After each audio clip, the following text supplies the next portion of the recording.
Well, we need to take a short break here, so let me reintroduce you. If you're just joining us, my guest is poet and now memoirist Sophia Sinclair. Her new memoir is called How to Say Babylon, and it's about being raised in Montego Bay, Jamaica, in a Rastafari family.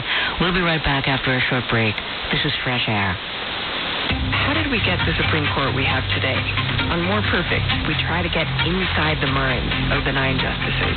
Next time, we trace the origins of today's court to an unlikely source. Not a man about town. He liked to be with his books. Hear how the soft-spoken, moderate Justice David Souter sparked a backlash that transformed our highest court. Tune in to More Perfect, a special series from WNYC. Tonight at 8 on WNYC. This is WNYC, 93.9 FM and AM 820, NPR News and the New York Conversation.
Of course, you stood out because of your dreadlocks, and you also stood out because of your family's beliefs.